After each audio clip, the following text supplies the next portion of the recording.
কোনো নেতার আনুগত্য হওয়া যাবে না, কোনো ব্যক্তির আনুগত্য হওয়া যাবে না, যেই ব্যক্তিরা নিজের স্বার্থের কারণে আমাদেরকে আপনাদেরকে ব্যবহার করবে, তাদের প্রয়োজন শেষ হলে আমাদের টিস্যুর মতো ফালাইয়া দিবে, ঠিক কিনা?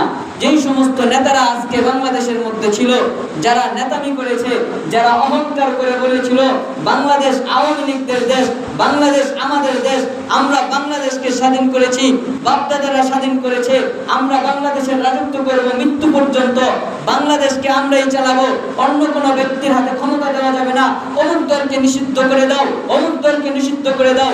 আজকে আমরা দেখতে পারি, আজকে আমরা দেখতে পাই তাদের মতো বড় বড় নেতারা আজকে দেশ থেকে পালাইতেছে, ঠিক কিনা? এই জন্য কোন নেতার আনুগত্য নয়, অহংকার করেছিল, অহংকার কিন্তু চিরদিন থাকে নাই। আমরা ফেরাউন, হামাম, উতবা, শাইবা, ওয়াইল ইবনে খালদ তাদের পর্যন্ত যাওয়ার দরকার নাই। আমাদের বর্তমান, আমাদের আগের যে প্রধানমন্ত্রী, তার দিকেই আমরা তাকাই, কত অহংকার করেছিল, কত গর্ব করেছিল, নেতারা কত গর্ব করেছিল, মন্ত্রীরা কত গর্ব করেছিল, চেয়ারম্যানরা কত গর্ব করেছিল, মেম্বাররা কত গর্ব করেছিল, ছাত্রলীগরা কত গর্ব করেছিল।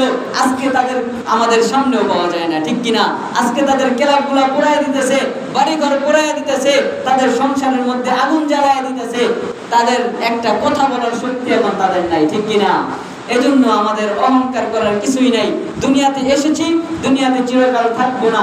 একমাত্র গোলামি করবো কার? ইবাদত করবো কার? দাসত্ব করবো কার? যেই নেতা আল্লাহ এবং আল্লাহর রাসূলের দাসত্ব করবে, আমরা তাকে চাই। যেই নেতা আল্লাহ এবং আল্লাহর রাসূলের আইন অনুযায়ী দুনিয়ার মধ্যে ইসলামী খেলাফত, ইসলামী রাজত্ব কায়েম করবে, আমরা ওই সমস্ত নেতাদেরকে আমরা ভোট দিব, ঠিক কিনা? আমরা কোন দুনিয়ার গুন্ডাবাজ, চাঁদাবাজ এবং লম্পট এবং বিশ্ব বিখ্যাত ডাকাতদেরকে আমরা আর ভোট দিব না। এজন্য আল্লাহ তাআলা যেন আমাদের এই বাংলাদেশটাকে আফগানিস্তানের মতো স্বাধীন একটা মুসলমান মুসলিম রাষ্ট্র হিসেবে কবুল করেন। আমরা আল্লাহর কাছে দোয়া করব তো ইনশাআল্লাহ, এবং আমাদেরও চেষ্টা করতে হবে। আল্লাহ আমাদের সবাইকে তৌফিক দান করেন। ওমা আলাইনা ইল্লাল বালাগ, নাসরুম মিনাল্লাহ ওয়া ফাতহুন করিব। অবশ্যই সাবিরিন। যারা সুন্নাত পড়ি নাই, 4 রাকাত কবুল জুমা সুন্নাত পড়ুন।